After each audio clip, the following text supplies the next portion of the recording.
Ukraine eliminates Putin's nuclear defense force chief. Russia's Lieutenant General Igor Kirillov has been killed in a bomb blast by Ukraine. Canadian Prime Minister Justin Trudeau loses key ally as deputy resigns after a clash over policies. Canadian Prime Minister faces fresh calls to resign. Is Trudeau government now in troubled waters?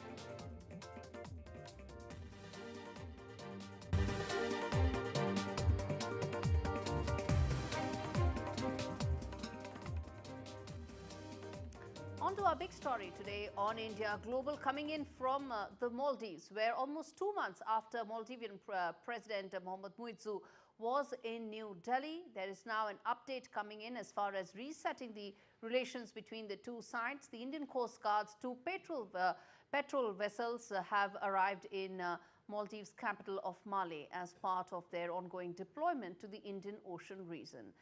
The visit by offshore petrol vessel ICGS Vaibhav and faster petrol vessel ICGS Abhiraj highlight India's efforts to bolster maritime collaboration between the region as part of its mission Sagar. The Indian crew will engage in training with Maldives Defence Forces during their 4-day stay, focusing on enhancing maritime security capabilities as well as maritime search and rescue, as well as ensuring there is maritime law enforcement capabilities are strengthened as far as Maldives is concerned.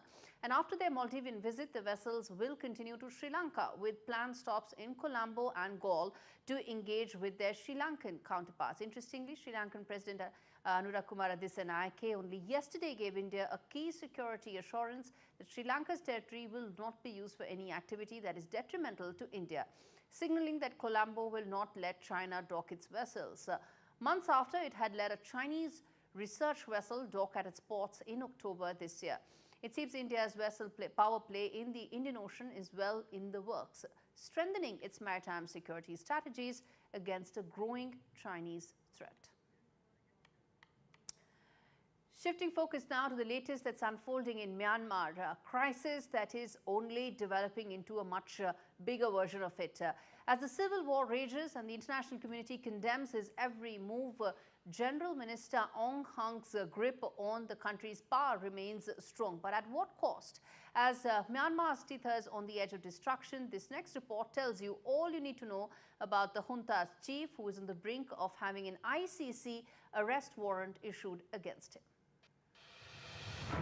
In the shadows of Myanmar's turmoil, one man has seized the reins of power with an iron grip.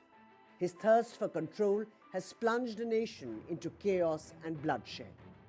General Min Aung Hlaing's rise to power was no accident. It was the culmination of decades of cold calculation and military might. Born into a family of modest means, he ascended through the ranks of Myanmar's brutal military regime. By 2011, as the country transitioned to a semi-civilian government, Hlaing was already pulling strings behind the scenes. When Myanmar civilian leaders dared to challenge the military's iron-fisted control, Min Aung Hlaing didn't hesitate. In February 2021, he orchestrated a coup that ousted Aung San Suu Kyi and her government, throwing the country into the fires of civil war. The reasons? Accusations of foul play following the November 2020 elections. He painted himself as the savior of Myanmar, but his rule has been anything but that. Under his leadership, the military has brutally silenced dissent, crushed protests, and committed atrocities that have led the world to call him a war criminal. His military has been accused of ethnic cleansing, including against the Rohingya, a chapter of violence that earned him the international scorn he so readily ignores. Almost 5 years on, the ICC chief prosecutor has finally demanded a warrant against the general. But the tainted general is not alone. With the support of China and Russia, Min Aung Hlaing has managed to cling to power, keeping the junta afloat in the face of global sanctions and growing opposition. They've become his crutch, helping him maintain control while the country burns. But at what cost? How much longer will this general, this architect of tyranny, hold on before the walls of his regime come crashing down? One thing is clear: as long as he holds the reins, Myanmar's nightmare is far from over. With Arjun Samar Mahendran, Bureau Report, NDTV.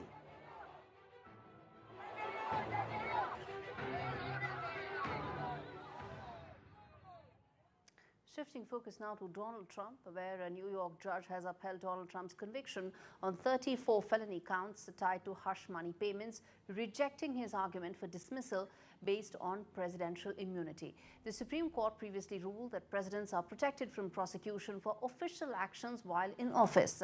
But Judge Merchan decided Trump's crimes involved unofficial conduct and were not covered by those protections. In his 41-page ruling, the judge stated the evidence focused solely on actions outside Donald Trump's presidential duties.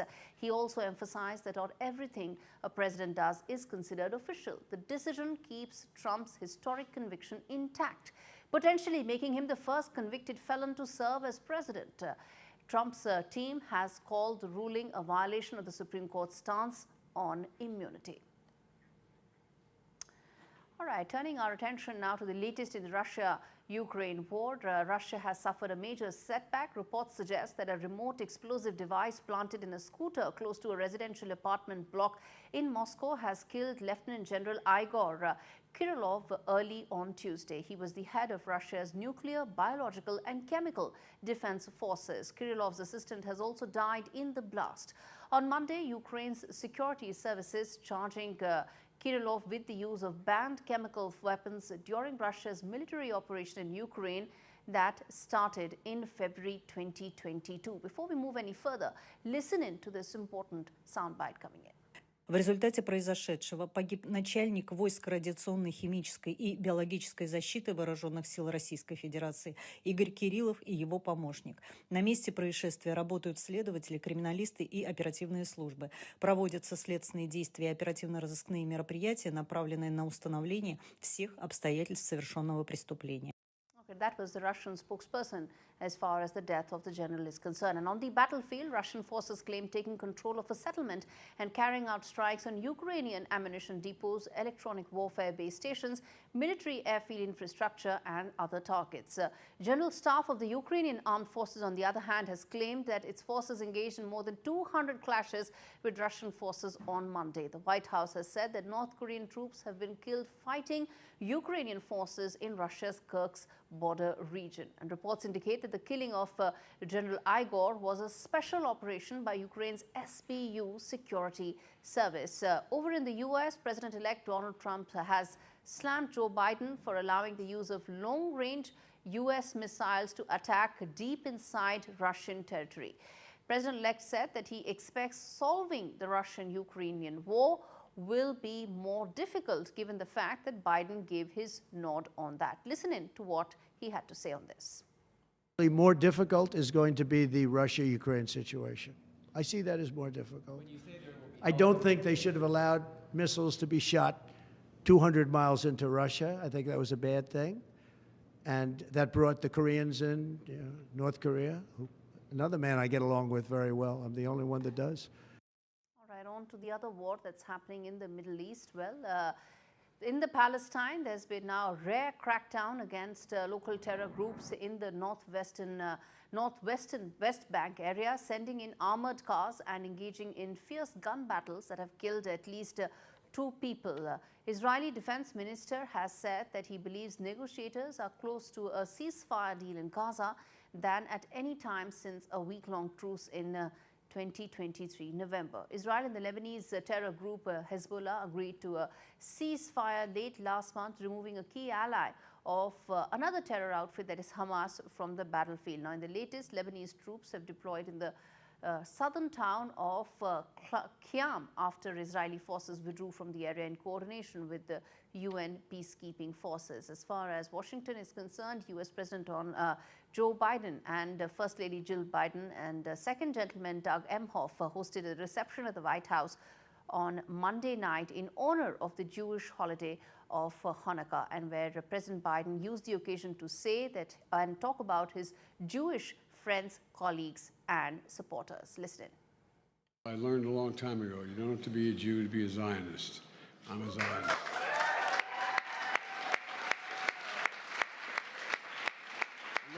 Happy Hanukkah to everyone. Jill and I and Kamal and Doug are honored to host you here at the White House. On the other West Asia war front, Israeli troops continue to operate inside a UN demilitarized buffer zone in Israeli-occupied Golan Heights on Monday. This one day after the government approved a plan to double the number of Israeli citizens in the area. This comes at the heels of HTS chief Abu Muhammad al-Julani saying that a social contract between the state and all religions in the country is needed to ensure social justice. All right, on that note, we slip into a very short break. We come back on the other side with lots more news and stories. Stay with us.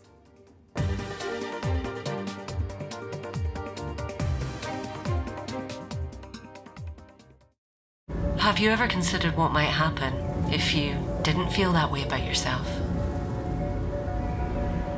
You know, your worth doesn't depend on what they think of you.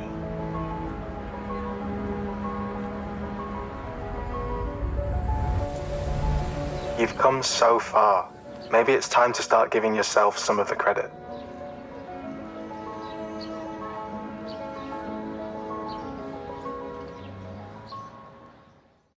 Bingo lovers, it's time for a close encounter with Bingo Aliens. Visit bingoaliens.com/bingo for a cosmic range of bingo games. 75-ball bingo, even 90-ball bingo. All from a galaxy far away, direct to you.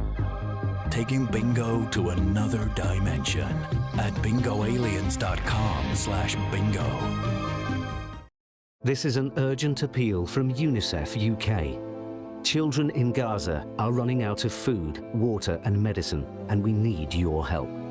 UNICEF is working non-stop, providing life-saving medical supplies, clean water and fuel to keep services running. But we can't do it without you. Search UNICEF UK Gaza online or text Gaza to 84901 and help bring hope for children caught in this devastating conflict. Hello. Hello, mate. How's the training going? Oh, Nice. I'd love to talk to you about Pet Health Club. Right. It's a monthly subscription service. I got Benji and he loves it. Don't you, boy? Don't you, boy? Oh, it's not chicken. It gives him unlimited vet consultations. Chicken? It has saved us up to £430 a year. Chicken! After all, we need to keep him at his absolute best, don't we? Chicken! Oh, cat! Ugh, dogs. The last thing on our pets' minds is their health. That's why it's on ours. Pet Health Club. Join today. Christmas can be challenging at the best of times. Okay, Mum. But for families who have lost or are losing a loved one, it can be overwhelming. They're here. Oh, honey. Hello. So pleased to see you. So amid the anger, could you give £23 to fund an hour of care? In between the stress, It's not too late. No, you're not too late. could you fund an hour of comfort? And amongst the grief, You're not alone. could you fund an hour of joy? Okay, Mum. You all right? This isn't the kind of Christmas anyone ever wanted. But with your help, we can be there to make it the best one possible. To give £23 for an hour of care, comfort and joy, please call 0800 810 0212, text CARE to 70488 or search Marie Curie Christmas. Thank you.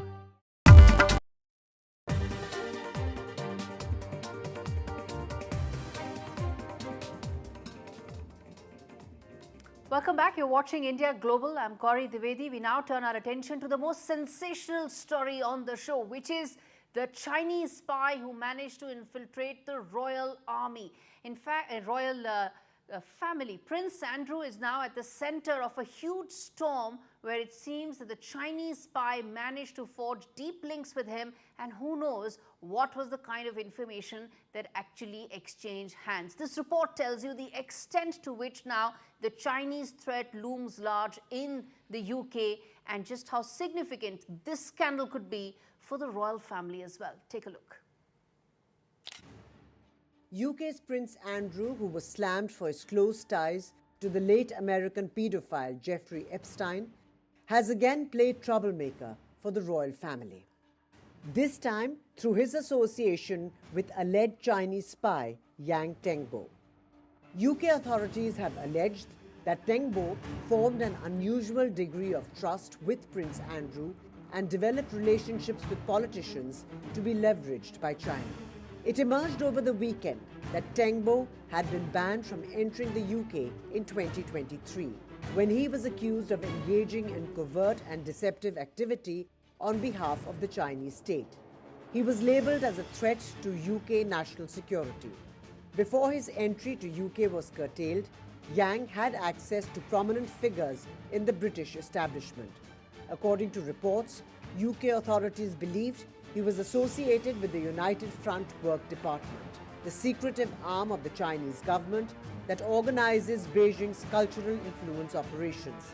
The organization is linked to several cases of alleged Chinese state interference in Western countries. Tengbo has said that he's done nothing wrong and was not a spy. Reports suggest intelligence officials have frequently warned about China's increasing efforts to influence UK government policy through relationships with high-profile elites. The reach of the alleged spy can be gauged from the fact that he'd also met two prime ministers. He has been pictured alongside former Tory leaders David Cameron and Theresa May, according to reports. There's no suggestion that either of them were aware of his reported links to the Chinese state, and it's not known when the images were taken. China has rebuffed the claims and termed the allegations as groundless hype. 中国行事一向堂堂正正、光明磊落，从不搞什么欺骗、干涉。对这种以己夺人的无端炒作，不值一驳。 Meanwhile, UK Prime Minister Keir Starmer has refused to comment directly on Andrew or the royals, but said the government is concerned about the challenge that China poses. Prince Andrew has said that he had ceased all contact with the individual once concerns were raised. However, the fallout from the espionage row seems to have hit him already, as reports say that he will not be joining the rest of the royal family for the traditional Christmas gathering. The development marks a year that has already been quite difficult for the British royal family. Prince William recently described 2024 as brutal following cancer diagnosis for his wife and father. The latest turn of events right before the year ends has again put unwanted spotlight on the family, and this time it runs the risk of creating a geopolitical crisis. With Vishal Vivek, Bureau Report, NDTV World. All right, tragic incident has unfolded at a restaurant in a popular mountain resort in Georgia. Indian mission confirmed that at least 11 Indian citizens have died. Authorities say the victims, also all employees of the same restaurant, were found in their bedroom on the second floor of the establishment. Among the 11 Indian nationals who died of carbon monoxide poisoning at a restaurant in Georgia is a young man from Punjab's Ludhiana who had moved to the country just 6 months back. Samir Kumar, who was 26, was from Khanna town in Ludhiana, and after moving to Georgia, he had been working at Haveli restaurant in the area where the tragedy unfolded. Some of those family members have been speaking. Listen in to their gut-wrenching tale. ਉਹਨਾਂ ਨੇ ਸਾਨੂੰ ਦੱਸਿਆ ਕਿ ਉੱਥੇ ਰਾਤ ਨੂੰ ਕੋਈ ਬਰਫੀਲਾ ਤੂਫਾਨ ਵਗੈਰਾ ਆਇਆ ਤੇ ਉਹਦੇ ਕਰਕੇ ਉਹਨਾਂ ਨੇ ਠੰਡ ਵੀ ਬਹੁਤ ਸੀ। ਕਹਿੰਦੇ ਰਾਤ ਨੂੰ ਉਹਨਾਂ ਨੇ ਜਨਰੇਟਰ ਵਾਲਾ ਹੀਟਰ ਚਲਾਇਆ ਤੇ ਉਹਦੇ ਕਰਕੇ ਕੁਛ ਐਸਾ ਕੁਛ ਦੱਸਿਆ ਕਿ ਉਹਦੇ ਨਾਲ ਜਨਰੇਟਰ ਦੇ ਵਿੱਚ ਕੋਈ ਗੈਸ ਵਗੈਰਾ ਬਣੀ ਜਾਂ ਫਿਰ ਹੀਟਰ ਵਗੈਰਾ ਬਣਿਆ, ਜਿਹਦੇ ਕਰਕੇ ਮੁੰਡੇ 12 ਦੇ 12 ਰਾਤ ਨੂੰ ਸੁੱਤੇ ਹੀ ਰਹਿ ਗਏ ਜੀ। 3 ਮਹੀਨੇ ਹੋ ਗਏ ਜੀ ਇੱਥੇ। ਪਹਿਲਾਂ ਤਾਂ ਦੁਬਈ 'ਚ ਸੀਗਾ 4 ਮਹੀਨੇ, 2 ਸਾਲ ਲਾਏ ਦੁਬਈ 'ਚ ਤੇ ਮੁੜ ਕੇ ਜੋਰਬੀਆ ਇੱਥੇ ਗਿਆ ਸੀਗਾ ਜੀ। ਉੱਥੇ ਇਹਦੀ ਮੌਤ ਹੋ ਗਈ। ਕਿਵੇਂ ਮੌਤ ਹੋਈ, ਕੁਝ ਪਤਾ ਲੱਗਾ? ਕਿਹਦੇ ਵੱਲੋਂ ਮੈਸੇਜ ਆਇਆ ਤੁਹਾਨੂੰ? ਸਾਨੂੰ ਜਿਹੜੇ ਨਾਲ ਦੇ ਆ ਜੀ ਉਹਨਾਂ ਦੇ ਨਾਲ ਹੀ ਪਤਾ ਲੱਗਿਆ, ਹਜੇ ਸਾਨੂੰ ਉੱਥੋਂ ਤਾਂ ਕੋਈ ਮੈਸੇਜ ਨਹੀਂ ਆਇਆ ਜੀ। ਘਰੇ ਕੌਣ ਕੌਣ ਹੈ ਇਹਦੇ? ਘਰੇ ਤਾਂ ਇਕੱਲਾ ਪਿਓ ਹੀ ਆ ਜੀ, ਇੱਕ ਮੁੰਡਾ ਬਸ। All right, shifting focus now to the Academy of Motion Picture Arts and Sciences, which is set to announce the long list of international feature contenders for the 2025 Oscars.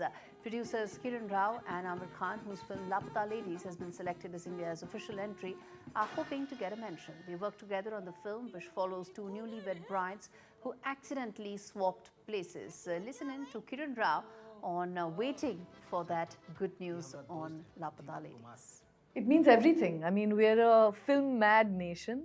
We make so many films in so many languages and so many styles, actually, that I think seeing an Indian film on an international stage go the distance, maybe be nominated, maybe even finally win after, 100 years of cinema would be a very big deal, I think, for India. And especially since it's a film that is about women, by a woman, it would be a first and very, very well, much awaited one maybe.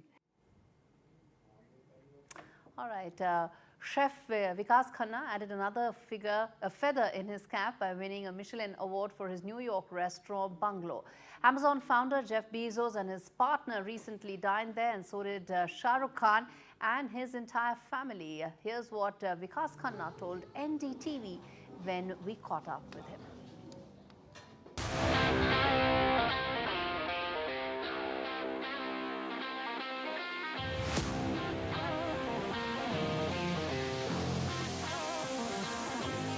You were just telling us before we started the interview about this week and this month being extremely special. So please tell us more about all the different honors that Bungalow has got and how you feel about them. आपसे बात कर रहा हूँ, honor one. I just feel के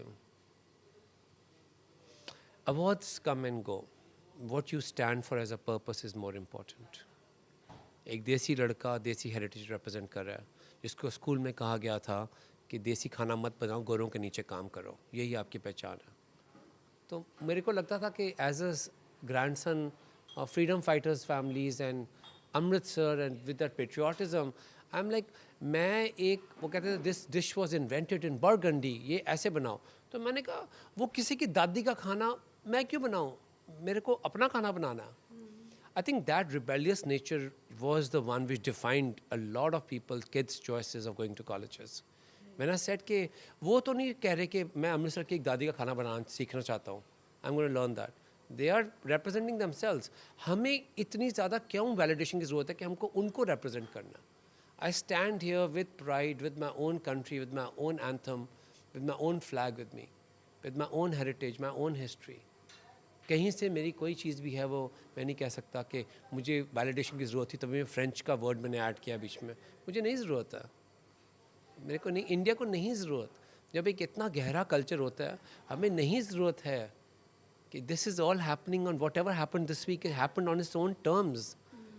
It's much bigger than changing accents and changing your cuisine so that you fit into a different culture. We need to get people to fit into our culture. That's what the West did to us. We need to be so proud of it that they feel proud. Ki bhai, we are having something so pure and authentic. And with so much of history to it. इससे ज़्यादा history कहाँ पे है मुझे बताओ. इससे ज़्यादा एक डिश को पकड़ो आप, बाय गॉड कि कितनी हिस्ट्री है उस मसाले में जो उसमें जाता है, जो खाना बन रहा है, उसकी तासीर क्या है, उसकी टेम्परेचर्स पे क्या है, उसकी and it's such a technical cuisine. इतनी टेक्निकल खाना है देसी खाना हमारा, एंड मुझे तो लगता नहीं कुछ उसके साथ कुछ मैच भी करता है. और क्यों मुझ में फोर्स किया जाता है कि फ्रेंच बेकरी सब खोलो और सब फ्रेंच खाना बनाओ, क्यों? Why can't we redefine the halwai culture of India? And do you think now it's changing?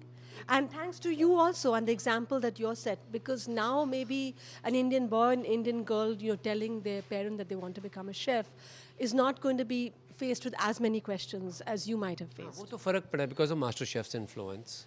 वो तो देखा हमने कि पिछले 15 साल से होस्ट कर रहा हूँ almost मैं वो show, and it's been a privilege, absolute privilege, that you can enter every home into the deeper sides of the villages. कि बिल्कुल ही रिमोट जगह पे आपकी आवाज़ पहुंचती है कंट्री में. वो बहुत इम्पोर्टेंट है कि आप बोलते क्या हैं, कि आप उनको क्या मैसेज दे रहे हैं कि you need to be proud and loud about your heritage. Comes to books, you don't stick to any one genre. It's fiction, children's books, non-fiction, all kinds of books. So you lead a very creative life, and I want to know, why is writing so important to you, and so much of writing? मैंने पापा को 50 books का promise किया था. I hope I'll keep it. क्योंकि मैं अच्छा बोलता नहीं हूँ. मुझे इंग्लिश से बहुत दिक्कत थी बहुत साल तक. तो मुझे एक्सप्रेस तो करना था अपने आप को. तो the only finding a channel for that, writing became a channel for that. लिखना शुरू किया मैंने. कहानियाँ लिखनी शुरू की, फिक्शन लिखनी शुरू की. आप कोई भी मेरी कुक बुक उठाएंगे, हेड नोट्स में आपको पूरी कहानी मिलेगी क्यों ये डिश है. All right, I hope Vikas Khanna's words are prophetic and Indian halwais go ahead and break global cultural barriers. On that note, we slip into a very short break on India Global. We come back on the other side with our key focus on India-China ties as special representative talks begin tomorrow. Stay with us.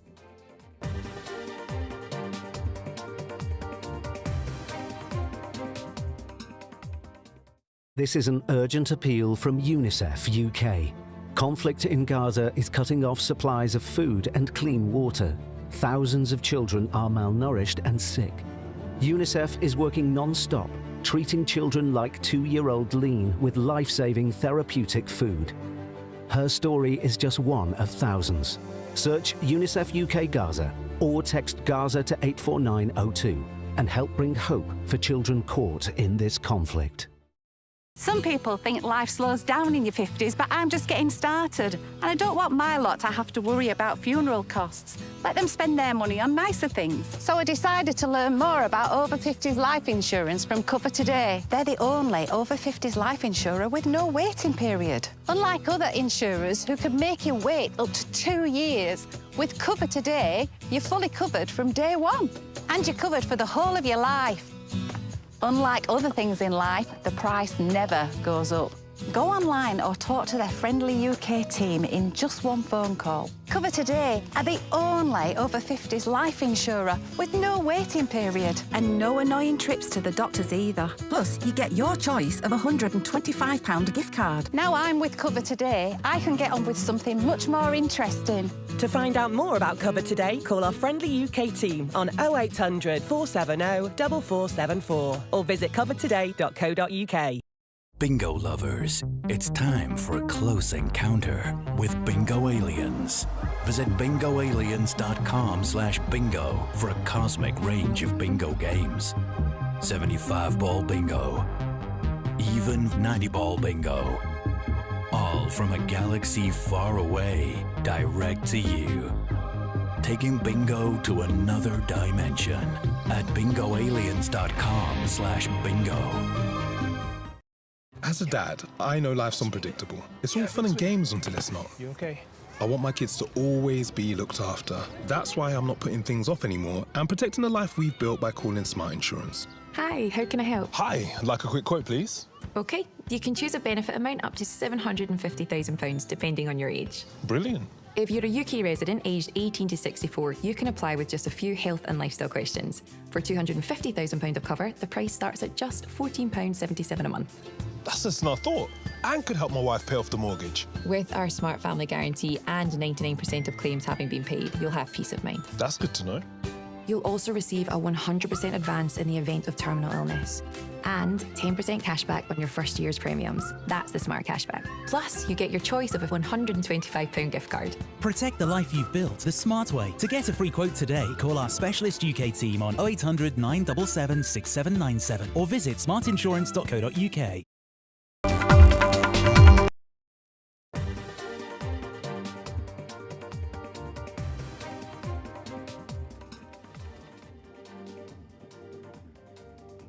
You're watching India Global. I'm Gaurie, Dwivedi. We turn our attention to the latest that's unfolding in Canada, where Finance Minister of Justin Trudeau's government has quit. She was one of Prime Minister Justin Trudeau's most powerful and loyal ministers, unexpectedly resigned on Monday over a policy clash with the Prime Minister, dismissing his plans for increasing spending as political gimmicks. In fact, Freeland quit just hours before she was due to present a fall economic update to Parliament, a document widely expected to show the minority Liberal government had a much larger budget deficit than was predicted earlier. And soon after she resigned and her sudden resignation, her cabinet colleagues was sworn in as Canada's new finance minister. Mr. LeBlanc, a long-time ally of Prime Minister Justin Trudeau, served as the public safety minister in his cabinet. The move comes at a time when Canada is grappling with a $62 billion deficit, $22 billion more than initially projected due to unexpected expenses. Freeland's resignation, who also served as Deputy Prime Minister, leaves Trudeau without a key ally in his cabinet ahead of the 2025 elections, which could be very tricky. Before we move any forward, let's first listen in to the opposition leader, Pierre Poilievre, what he had to say on the fluidity that Justin Trudeau's government is currently facing. What we are seeing is the government of Canada itself is spiraling out of control right before our eyes and at the very worst time. Today, mere hours before Trudeau's finance minister was to deliver a fall economic update that was expected to smash through her already massive deficit targets, she announced she no longer has confidence in the Prime Minister. Canadians were already anxious about the reckless $40 billion deficit the government had announced last spring, but today, in mere hours, they were expected to learn that it was much higher than that, threatening our social programs and our fiscal stability right in the middle of a potential trade war. What does this mean in terms of Trudeau losing his key ally? We put out the big questions that we would put to our guests joining us in a minute, which is first and foremost, is the Trudeau government now on the brink of collapse? The second big question we ask on the debate is Canadian economy now under intense pressure. Remember, spending is already more than what it was anticipated. The deficit is much higher than what it was budgeted for. And there are going to be the Trump tariffs come January. And the third important question we ask is how will Canada offset those Trump tariffs given its present economic situation? Let's put that out before we get, we'll get Professor Swaran Singh in just a bit. And we also have Mithali Nikore, who is an economist, joining me on the show. Mithali, let me put this to you in terms of the fluidity that the Canadian government, the Canadian economy is facing right now. How do you see it? There's political uncertainty and there is an economic crisis brewing as well. Absolutely. I mean, Gaurie, this is one of the situations that no economy wants to find itself in, where, the economic leadership of the country, resigns just before a massive trade war is coming. And I do feel that there's going to be a re-engineering and a renegotiation even of the North Africa Free Trade Agreement, or NAFTA, as we call it, because, Trump has not only talked about tariffs in between the US and Canada, but also between the US and Mexico. So, a lot of new global supply chains are going to emerge, and a number of emerging economies like India, the UAE, and East Asia actually stand to benefit from, the proposed tariffs that President Trump is coming up with. And in this situation, I mean, I think an economy like Canada really needs to play to its strengths, really needs to shore up its banking sector, really needs to shore up its oil and gas sector, and also innovation and renewable energy. But we are not seeing that kind of leadership. And, I mean, this is how a lot of emerging economies react, not one of the most developed economies in the world. Right. Let's also get in Professor Singh. He's a fellow of the Canada Global Affairs Institute and a former visiting professor and scholar of the University of British Columbia. Professor Singh, always good to have you on the show. How do you see the present developments, the political uncertainty that Justin Trudeau is facing? I think, Gaurie, it's a story almost now going to be 2 years since continuously one after another challenge to Justin Trudeau's leadership. What is interesting is increasingly the challenge has now come from within his Liberal Party. And now the Deputy Prime Minister and Finance Minister, who has her own very strong reputation, has herself resigned, questioned his leadership. Jagmeet Singh, the new Democratic Party, which was also a supporter of coalition government of Justin Trudeau, is also asking for his resignation. I think situation is becoming increasingly untenable for him to continue. And in that sense, I think it is going to be perhaps time that he has to think of leaving. Canada in general has been facing enormous problems of inflation, of fiscal deficit, and budget has been a major problem from the targeted 60 billion, 40 billion. Now it is reached already 60 billion. Health crisis of healthcare, housing crisis, inflation, price rise, and so on. And on top of it, now President Donald Trump threatening to have another tariff war with Justin Trudeau. In that sense, I think this resignation of Vice Prime Minister, particularly questioning his whole audacity to sustain his leadership by GST holidays, sales tax holidays, and so on, when he needs to really control fiscal deficit, is something that I think is becoming increasingly untenable, questioning his leadership. And I think this is time for him that I think increasingly not only media and opposition or several other civil society people, but his own party is now asking. I understand that already 8 members of parliament have publicly spoken asking for his resignation from within his own But party. still he stays. Remember, on Still he October continues. 28 was earlier a Still secret he letter asking him to continues. resign. And my question is, Professor Singh, how long do you think Justin Trudeau would be able to stand against this rising tide of public opinion against him, whether it is the MPs or whether it's the public? How long can he withstand it? I think there is also some sense of dignity and decorum that I want to invoke here for any political leader whose popularity ratings are going down rapidly. But even otherwise, I mean, he's been 8 years in office. From 40% votes that elected his party in 2015 to coming to 33% in his snap elections of 2019, then again 2021 to 32%. So gradually Liberal Party itself has been losing the public support over years. And of course, Prime Minister Justin Trudeau, as I'm saying, is becoming increasingly not only unpopular, unacceptable to his own ministers, to his own senior leaders, to his own party members, to his coalition partners, and so on. So I think here the question is more of decorum and dignity that should, ask him to take the call now, rather than persist with all kinds of, Deputy Prime Minister spoken about his political gimmicks, Exactly. which are obviously proving costly. So in that sense, I think dignity and decorum is something that he needs to look at now, as this is time for him to go then, perhaps. Mitali, you want to come in there in terms of the gimmicks that the former finance minister mentioned, and also the fact that there is erosion of political capital as far as Justin Trudeau is concerned, because these public statements really erode the authority of the office of the Prime Minister, doesn't it? Absolutely, absolutely correct. And I completely agree with Sir as well. I mean, at the end of the day, what does the Canadian public want today? I mean, I have so many friends who are living there. I have so many, young people from my team who've gone there to study. And the one aspiration that people have is to have good jobs, is to have a decent standard of living, is to have an affordable cost of living.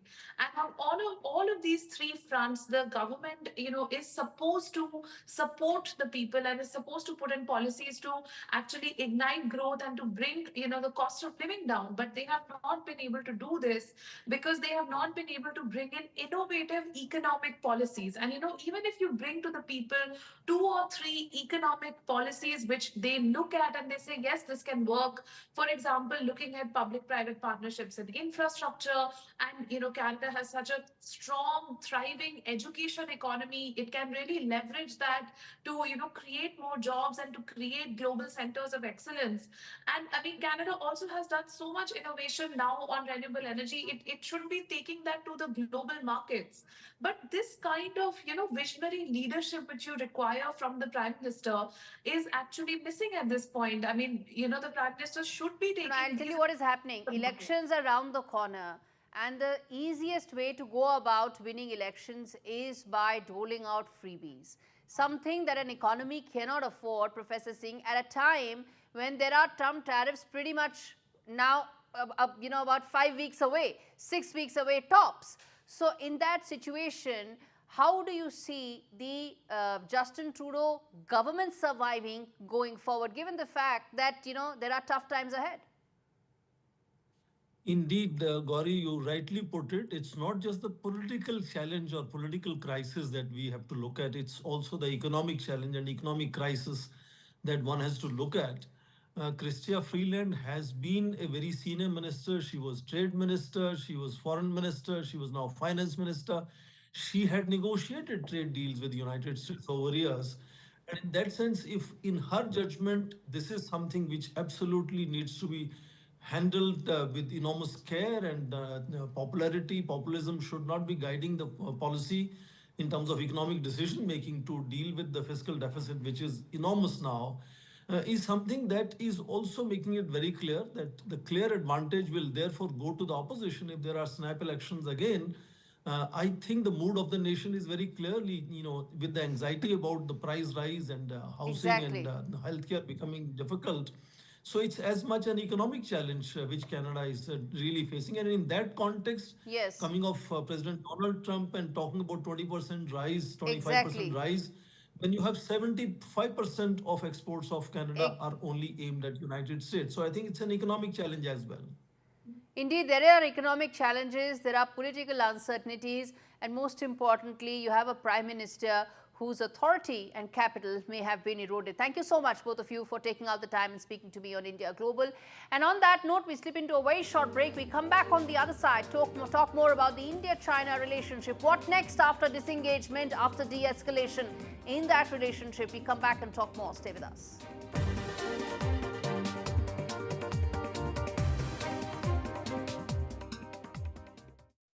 Rebecca always had what it takes to run her own business. But without the money she needed to get started, she was struggling to provide for her children. Her family believed in her friends believed in her, and thankfully someone like you believed in her too, when they gave Rebecca a small loan through Lend With Care to help her grow her business. I used to struggle so much, especially like paying my children's school fees. But after the loan, I was able even to buy uniforms, to buy books, and it's now not a struggle. Lend With Care is a unique way to support people in low-income countries to work themselves out of poverty. You can lend to entrepreneurs all over the world, and when your loan is repaid, you can lend again. It felt great to be able to support my entrepreneur, Maria, to start her own business. I always believed that she would succeed. Go to lendwithcare.org and support an amazing entrepreneur today. Get comfy this Christmas with Pillow Pad Fold Away from JML, the multi-angle viewing stand that makes any device easy to see, comfortable and hands-free. The plush microfiber ledge holds any device securely at the perfect viewing angle, and it comes with a handy storage compartment. It's a great gift for sofa surfers. Whether you're sitting, lounging or lying down, get the perfect view with Pillow Pad Fold Away. Only $19.99 from Asda, Argos, Morrison's, Tesco and jmldirect.com. Christmas can be challenging at the best of times. Okay, Mum. But for families who have lost or are losing a loved one, it can be overwhelming. They're here. Oh, honey. Hello. So pleased to see you. So amid the anger, could you give £23 to fund an hour of care? In between the stress... It's not too late. No, you're not too late. Could you fund an hour of comfort? And amongst the grief... You're not alone. Could you fund an hour of joy? Okay, Mum. You all right? This isn't the kind of Christmas anyone ever wanted. But with your help, we can be there to make it the best one possible. To give £23 for an hour of care, comfort and joy, please call 0800 810 0212, text CARE to 70488 or search Marie Curie Christmas. Thank you. Life in your 50s doesn't slow down, and if you're like me, you've done enough waiting. That's why I'm with Cover Today, the only over 50s life insurer with no waiting period. Unlike other insurers, who could make you wait up to 2 years for full cover. With Cover Today, you're fully covered from day one. Plus, you get your choice of a £125 gift card. Don't wait around to look after your loved ones. Get Cover Today. To find out more, call our friendly UK team or visit covertoday.co.uk.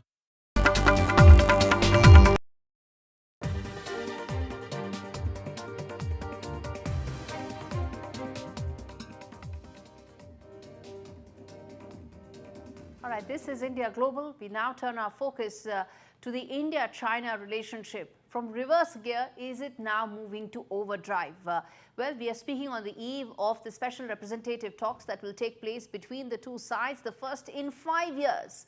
What is likely to be on the agenda? What could be the big things that some of these talks would hope to iron out is exactly what we will try and talk through in the next couple of minutes. And also, what could be the key takeaways from this very important visit? Now, the conversation aims to restore flight connectivity, also aims to ensure that trade connectivity between the two sides could actually bolster. Remember, it went through a very patchy period of 4 years plus after the Galwan conflict. There are visa issues, remember, that have been stuck and they've been in deep freeze now for over 4 years.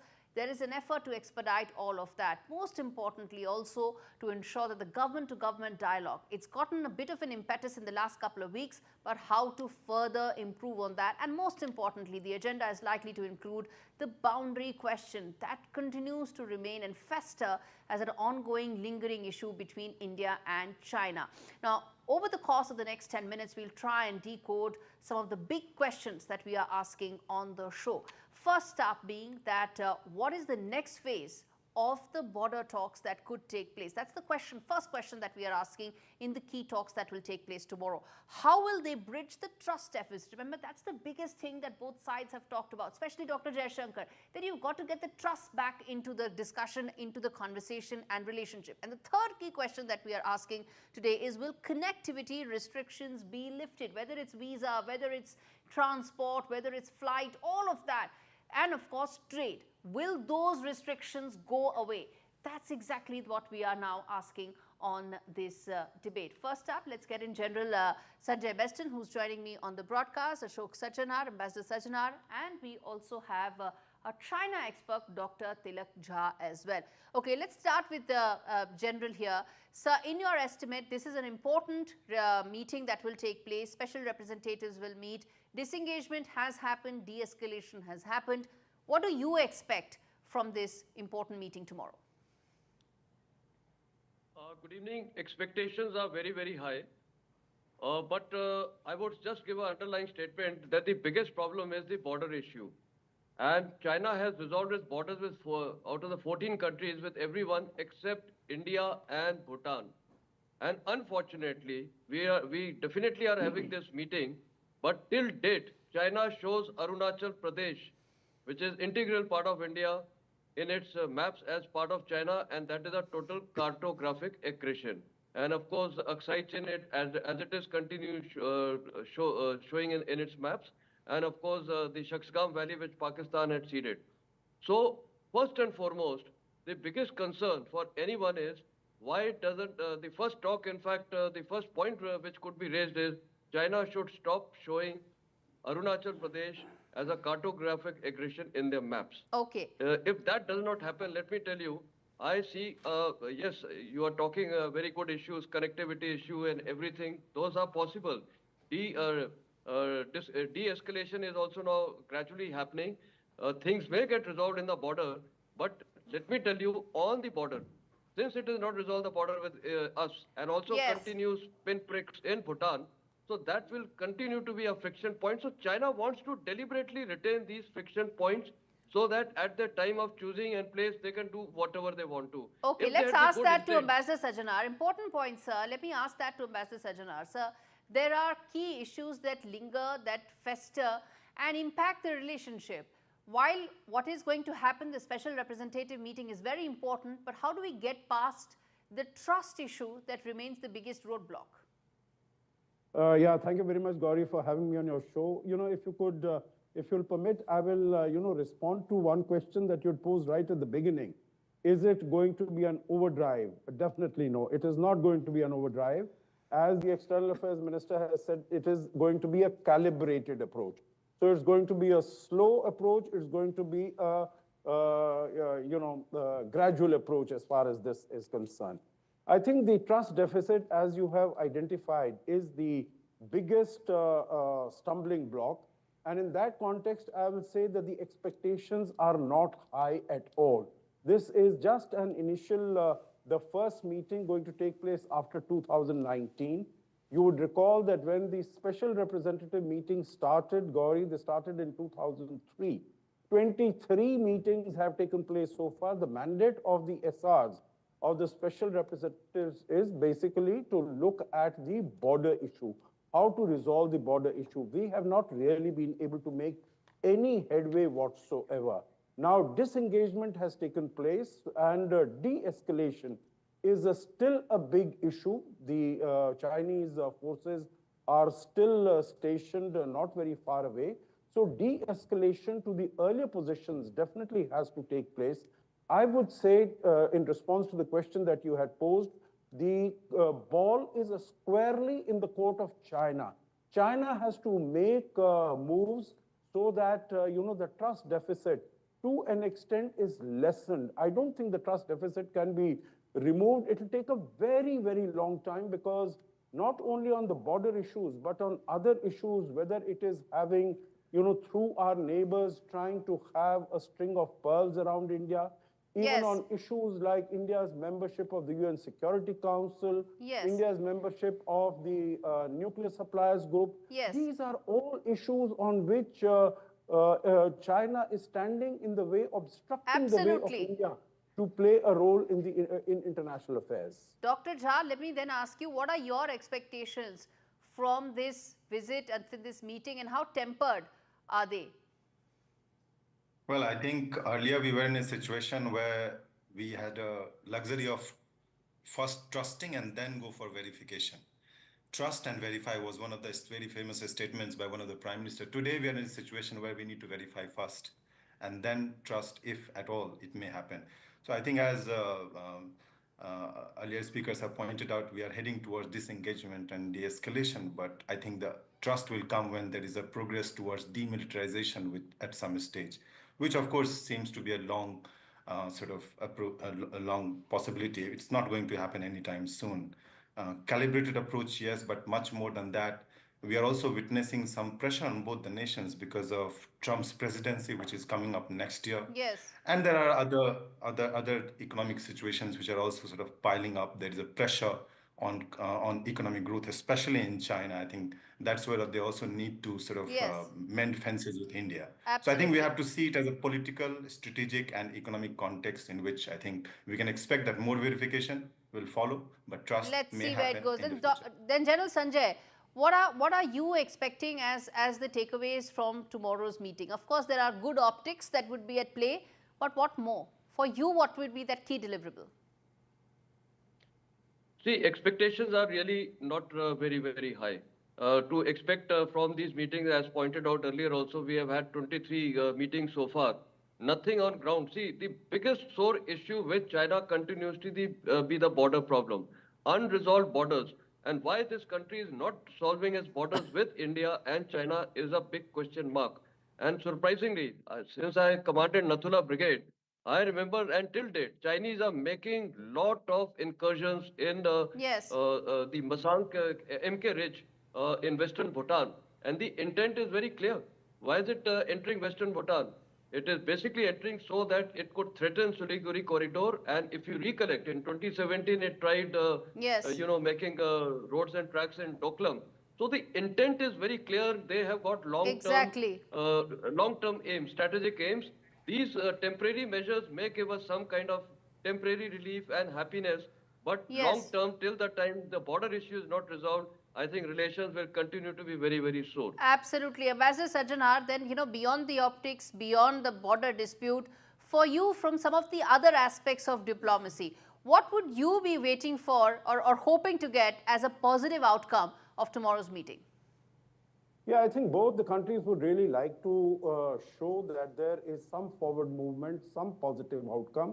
As I said, a calibrated approach, but some progress needs to be shown. So, while issues like resumption of air flights, resumption of visits, of, visas, movement of students and some of the workers and some of the investments, although these issues, the Gaurie, don't fall strictly in the remit of the NSAs, because that discussed and decided by the diplomats when they meet, because the foreign secretary is also, supposed to meet his counterpart.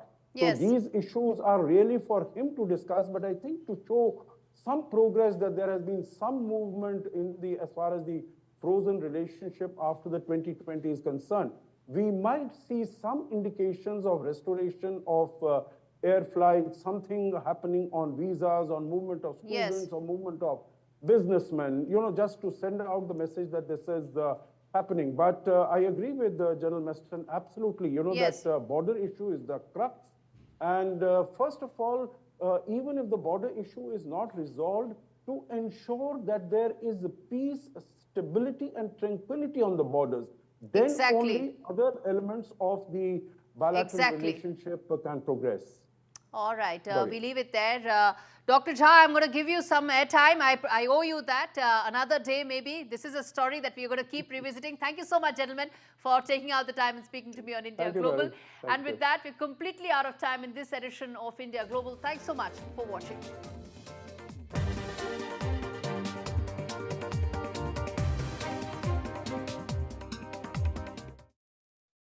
No child should suffer the torture of trachoma, but so many are in pain right now. Nananga's lashes have turned inwards. They rip and tear away at his eyes. Pamelo's sight could be gone forever. He's just 3 years old. Kofanga screams for his mother. His eyes are so infected that he can't even see her. For so many children in the world's poorest countries, trachoma is torture. It's a painful infection often spread by flies, and it's destroying children's eyesight. But it could be stopped if you help today. By calling 0800 038 4926 and giving £1 a week to Sightsavers, you can help make sure children get the treatment they desperately need. You'll help us bring them the medicines and the care that can treat infections. And that means you'll be helping to save children from the torture of trachoma and a life of blindness. Please help us reach them. Call 0800 038 4926. Text C13 to 82727 or go online and give just £1 a week now. Because we need you to help save the sight of children like Nananga. We need you to help save them from the torture of trachoma. Engage and excite your pets with Chuckle Chums from JML, the interactive dog toy that keeps your furry friends engaged with boundless joy. Just shake to activate and watch your pup's eyes light up with excitement. And it switches itself off when they're done. It's great for both dogs young and old. Choose from 2 adorable designs and treat your furry friends to engaging play this Christmas with Chuckle Chums. Only $14.99 from Asda, Argos, Dunelm, Tesco and jmldirect.com. JML, your Christmas made easier. It's great to be helping out before my first grandchild arrives. And after having a few repairs myself, I need to make sure they'll all be protected. Which reminds me. Welcome to British Seniors, the UK's #1 rated provider of over 50s life insurance. Hi, I'd like a quick quote. No problem. We're proud to offer our seniors lifetime guarantee. With 100% of claims having been paid, we guarantee your premiums will never go up and that you'll speak to one of our specialists in the UK.